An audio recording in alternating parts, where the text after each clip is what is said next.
welcome to Vyaspeed. Now, in this lecture, I'm going to explain you about the economic order quantity. Mitvai Adesh. It is the most important question, whether it is of 2 marks or with the practical marks. That is EOQ. What is EOQ? Now, what is economic order quantity? तो first of all economic order quantity मितव्ययी आदेश मात्रा का मतलब ये है कि सबसे पहले तो ऑर्डर क्वांटिटी का मतलब क्या होगा, what is the meaning of order quantity? Order quantity का मतलब होगा कि हमें कितना ऑर्डर देना है। जब हमारे पास रीऑर्डर लेवल कैलकुलेट हो जाएगा और हम ये पता लगाएंगे कि भाई अब हमें ऑर्डर देना है, तो क्वेश्चन हमारे दिमाग में आता है कितना ऑर्डर देना है। तो अब कितना ऑर्डर देना है ये दिमाग में कि एक साथ अपन बल्क में मंगा लेते हैं। तो बल्क में आप मंगा लोगे तो जब भी आप ऑर्डर करोगे तो 2 तरह की कॉस्ट होती है, एक होती है ऑर्डरिंग कॉस्ट और एक होती है कैरिंग कॉस्ट। तो ऑर्डरिंग कॉस्ट कौन सी कॉस्ट होती है? The cost incurred for purchasing, जो परचेज करने की आती है, जैसे cost of preparation of purchase order है, एक्सपेंसेस इनकर्ड ऑन ट्रांसपोर्टेशन है। तो ये कॉस्ट जो होती है इसको हम ऑर्डरिंग कॉस्ट कहते हैं, मतलब ऑर्डर देने की कॉस्ट कहते हैं। सेम एक होती है कैरिंग कॉस्ट। कैरिंग कॉस्ट का मतलब क्या होगा? कैरिंग कॉस्ट का मतलब होगा कि जब सामान हमारे पास, मटेरियल हमारे पास आ जाएगा तो उसको रखने की, कैरी करने की जो कॉस्ट होती है, होल्ड करने की जो कॉस्ट होती है, उसे हम कैरिंग कॉस्ट कहते हैं। तो इंटरेस्ट ऑन कैपिटल हो गया, कॉस्ट ऑफ स्टोरेज हो गया जैसे गोदाम रेंट वगैरह है, या इंश्योरेंस कॉस्ट हो गई। तो ये 2 कॉस्ट होती है। तो अगर आप बल्क में अमाउंट मंगाते हो, सॉरी मटेरियल मंगाते हो, तो आपकी ऑर्डरिंग कॉस्ट तो होगी कम बट कैरिंग कॉस्ट बढ़ जाएगी। अगर आप कम अमाउंट में मंगाते हो तो ऑर्डरिंग कॉस्ट तो ज्यादा होगी लेकिन कैरिंग कॉस्ट कम हो जाएगी। तो ये दोनों के बीच में बैलेंस बनाना है। तो ऐसी ऑर्डर क्वांटिटी जहां पर ऑर्डरिंग कॉस्ट और कैरिंग कॉस्ट दोनों ही इक्वल होती है, या ये कह सकते हैं कि जहां पर दोनों मिनिमम होती है, उसे हम इकोनॉमिक ऑर्डर क्वांटिटी कहते हैं।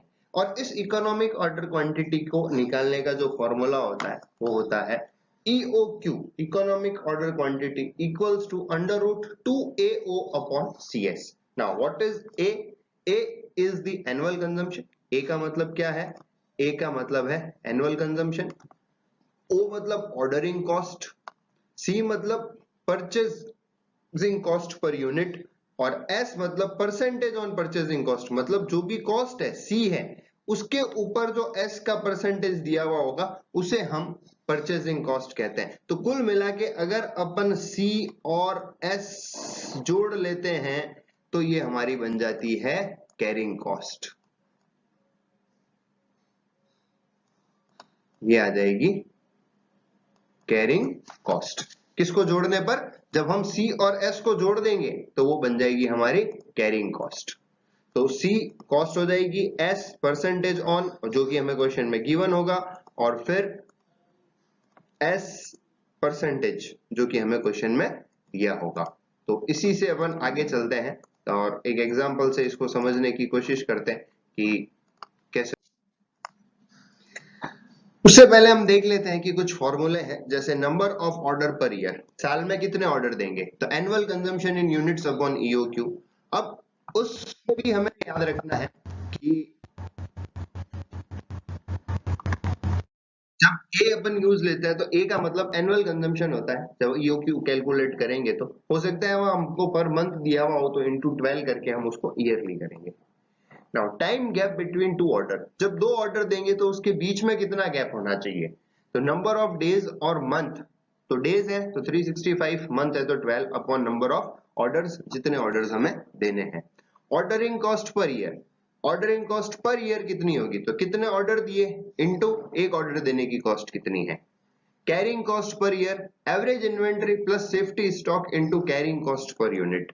और टोटल कॉस्ट अगर हमें निकालनी है तो परचेजिंग कॉस्ट को, ऑर्डरिंग कॉस्ट को और कैरिंग कॉस्ट को ऐड कर देंगे। ये टोटल कॉस्ट का फॉर्मूला याद रखना, एक क्वेश्चन आता है जिसमें वो आपको पूछता है टोटल कॉस्ट कैलकुलेट करने के लिए, तो ये फॉर्मूला हमें काम आएगा। Total cost of inventory is equals to purchasing cost plus ordering cost plus carrying cost. अब हम इस एग्जांपल से उसको समझने की कोशिश करते हैं ईओक्यू कैसे कैलकुलेट होगा। X limited produces a product with this monthly demand. अब यहाँ अपन को मंथली डिमांड गिवन है 4000 यूनिट्स, जबकि जब हम फॉर्मूला यूज लेंगे तो वो होगा ए का मतलब होगा annual consumption. Material purchasing price मतलब सी हमें दिया हुआ है। Ordering cost 120 per unit O and holding cost is 10% per annum. अब ये जो 10% है वो जो मैंने आपको एस समझाया था क्वेश्चन में वो होगा, और किसका होगा? परचेस प्राइस का। परचेस प्राइस कितनी है? 20, तो 20 का 10% करेंगे तो सीएस आ जाएगा। ये क्वेश्चन है, होप क्वेश्चन आप लोगों को समझ में आया होगा। अब इसको सॉल्व करते हैं। तो सबसे पहले हम ईओक्यू कैलकुलेट करते हैं। ईओक्यू कैलकुलेट करने का फॉर्मूला क्या होगा? सॉरी, कैलकुलेट करना क्या क्या है। तो सबसे पहला हमें इकोनॉमिक ऑर्डर क्वांटिटी निकालना है, number of order per year निकालना है, और time gap between two order calculate करना है। इनके फॉर्मूले अभी पीछे समझाए थे आपको। तो सबसे पहला कैलकुलेशन ऑफ ईओक्यू। ईओक्यू निकालने के लिए 2AO अपॉन CS, तो अपन देख लेते हैं ये सारी चीजें। एनुअल कंजम्पशन, तो एनुअल कंजम्पशन क्या होगा? Annual consumption is, monthly consumption है हमारा 4000 यूनिट्स का, इट इज 4000 इंटू 12। 12 क्यों? क्योंकि एक साल में 12 महीने होते हैं, तो 4000 इंटू 12 48,000 हमारा क्या हो गया? एनुअल कंजम्पशन हो गया। Now ordering cost, ordering cost हमें गिवन है, ये रही। द ऑर्डरिंग कॉस्ट इज 120, तो ऑर्डरिंग कॉस्ट 120 आ गई। Purchasing cost per unit, purchasing cost भी हमें दी हुई है, ये रही। Purchasing cost is 20 per unit. और पर S percentage on carrying cost, ये परसेंटेज ऑन कैरिंग कॉस्ट हमें गिवन है 10% पर एनम। अब इन सब की हेल्प से हम क्या कैलकुलेट कर लेंगे कि ईओक्यू कितना होगा। तो ईओक्यू निकालने का फॉर्मूला होता है under root 2AO upon CS, here is 2 into A is 48,000 into 120 O, ordering cost is 120, so it is 120 upon C is 20 into 10 S CS this. now इसको सॉल्व करेंगे, जब इन सबको मल्टीप्लाई करेंगे 2 into 48, 2 into 48,000 into 120, तब हमारे पास आएगा 1,15,20,000। और जब हम 20 का 10% करेंगे तो हमारे पास आएगा 2। जब इसको सॉल्व करेंगे 1,15,20,000 डिवाइड बाय 2, तो हमारे पास आएगा 57,60,000। और जब इसका हम अंडर रूट कर लेंगे, तो इसका अंडर रूट करेंगे तो हमारे पास ईओक्यू आ जाएगा 2400 यूनिट्स। तो इस तरह से हम क्या कैलकुलेट कर लेंगे कि ईओक्यू कैसे कैलकुलेट हुआ। तो ईओक्यू कैसे कैलकुलेट हुआ? Under root 2AO upon CS, सारे कुछ कैलकुलेट हम कर चुके हैं। ABACOS सब हमने कैलकुलेट किया, और जब सिंपल सा फॉर्मूला लगाया तो हमारा कैलकुलेट हो गया ईओक्यू। इसमें भी अगर आपको कोई डाउट होता है तो आप कमेंट बॉक्स में लिख कर पूछ सकते हैं। Now number of order per year, उसका निकालने का फॉर्मूला होता है annual consumption in units upon EOQ. तो एनुअल कंजम्पशन कितना है? तो एनुअल कंजम्पशन हमें पता है कि कितना है, और ईओक्यू भी हम निकाल चुके हैं। तो 48,000 divide by 2400 is equals to 20 order per year. हम कितना ऑर्डर देंगे? 20 ऑर्डर देंगे पूरे साल में। Next, time gap between two orders. तो टाइम गैप का निकालने का डेज और month in a year divide by number of orders. हम डेज में कैलकुलेट करते हैं, नहीं यह गलत है,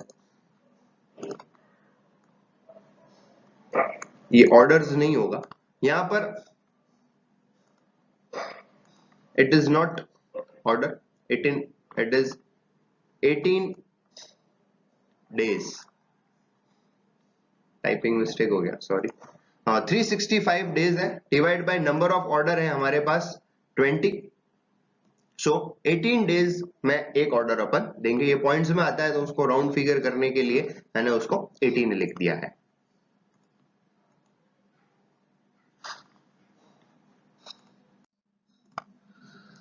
next is pricing issue. What is pricing issue? Issue करने की प्राइस। देखिए, जब भी प्रोडक्शन डिपार्टमेंट होता है, जहां पर भी प्रोडक्शन होता है, वहां दो तरह के डिपार्टमेंट होता है, एक परचेजिंग डिपार्टमेंट होता है और एक प्रोडक्शन डिपार्टमेंट होता है। परचेजिंग डिपार्टमेंट क्या करता है, मार्केट से मटेरियल को परचेस करता है, परचेज मटेरियल फ्रॉम मार्केट, और फिर जो मार्केट मटेरियल वो रिसीव करता है उसको वो इशू कर देता है प्रोडक्शन डिपार्टमेंट को, और प्रोडक्शन अपनी रिक्वायरमेंट के अकॉर्डिंग प्रोडक्शन कर लेता है। तो ये सारा एक प्रोसेस चलता है कि मार्केट से परचेज करना और प्रोडक्शन डिपार्टमेंट को जब भी जरूरत हो उसको इशू करना और फिर उसको प्रोडक्शन के लिए आगे दे देना।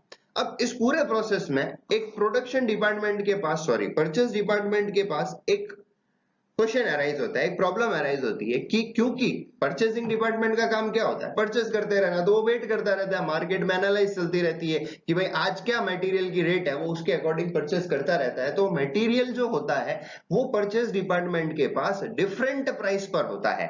कोई मटेरियल 10 रुपए पर यूनिट होता है, कोई 8 रुपए पर यूनिट होता है, कोई 12 रुपए पर यूनिट उसके पास पड़ा होता है जो उसने परचेस किया हुआ होता है, रिसिप्ट जो उसने किया होता है। Eight which rate material should be issued, तो जब डिफरेंट प्राइसेस का मटेरियल परचेजिंग डिपार्टमेंट के पास पड़ा होता है और उसको प्रोडक्शन डिपार्टमेंट को देना होता है, तो उसके दिमाग में ये क्वेश्चन आता है कि वो कौन सा मटेरियल प्रोडक्शन डिपार्टमेंट को दे। तो उसके लिए हमारे पास चार मेथड है। तो परचेज डिपार्टमेंट इन चार में से कोई भी मेथड यूज ले सकता है, first in first out method, last in first out method, average price method और वेटेड प्राइस मेथड। तो ये चार मेथड यूज लेकर वो आगे प्रोडक्शन डिपार्टमेंट को दे सकता है। तो इसके बारे में अपन नेक्स्ट लेक्चर में पढ़ेंगे कि ये प्राइसिंग इशू कैसे होती है, इन चारों मेथड को कैसे यूज लिया जाता है, इसके लिए कौन सा फॉर्मेट बनाया जाता है, इसके लिए वैसे स्टोर लेजर बनाया जाता है। नेक्स्ट लेक्चर में आपको इसी के बारे में बताऊंगा स्टोर लेजर कैसे बनता है और कौन सा मेथड कैसे यूज लिया जाता है। Thank you. होप कि आप लोगों को ये लेक्चर समझ में आया, क्वेश्चन जो समझाया था, अगर उससे रिलेटेड कोई भी डाउट होती है आप कमेंट बॉक्स में कमेंट कर सकते हैं। Thank you so much.